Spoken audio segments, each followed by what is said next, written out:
என்னன்னே தெரியாதுங்க.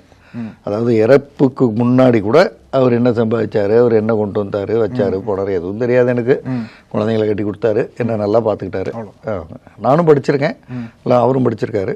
ஆனால் நான் ஒரு நாளும் கேட்டதில்லை அப்படின்னு. இந்த ஒரு நாளும் கேட்டதில்லைன்றது வந்து அந்யோன்யம், லவ்வோட பீக்கு அப்படியெல்லாம் நாம் திரைப்படங்கள்லையோ இதுலேயோ அல்லது சமூகத்தில் பேச்சுலையோ இது இந்த வழக்காடுதலில் இது எங்கேயோ வந்துக்கிட்டே இருந்திருக்கு. ஆனால் அந்த டெம்ப்ளேட்ல இருந்து வெளியில் வர வேண்டிய தருணம் இப்போ. ஏன்னா இப்போ இருக்கிற ஆணுக்கு இப்போ இவங்க பேசுறதுலேருந்து ஒரு கெஸ்ஸிங் என்ன தோணுது அப்படின்னா, அவர் முதல் முறையாக வந்து இந்த ரம்மி சர்க்கிள் மாதிரியான அந்த மாதிரியான கேம்ஸில் போய் ஏதோ விளையாடி அதில் ஏதோ போயிருக்கு. அப்புறம் ஷேர் மார்க்கெட்டில் தினசரி வாங்கி விற்று அதில் ஏதோ போயிருக்கு. இவங்க சொல்கிறதுலேருந்து இதிலெல்லாம் போயிருக்க கூடுங்க அப்படின்றாங்க.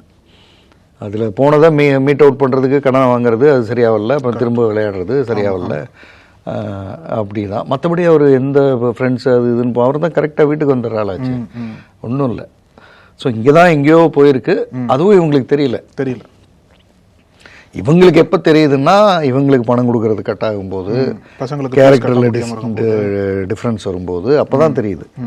அப்போ இவ்வளோ படித்தவங்க பிகாம், அப்போ அதாவது வருஷத்துக்கு ஒரு முறை உங்கள் ட்ரையல் பேலன்ஸை மட்டும் கொடுங்க அப்படின்னு பார்த்துருந்தாலே ஓரளவுக்கு கணிச்சிட முடியும் என்ன ட்ரையல் பேலன்ஸு என்ன நடக்குது அப்படின்றது. பட் எல்லாம் அவர் இருக்கார், அவர் பார்த்துக்குவாருங்கன்றது தான் இது.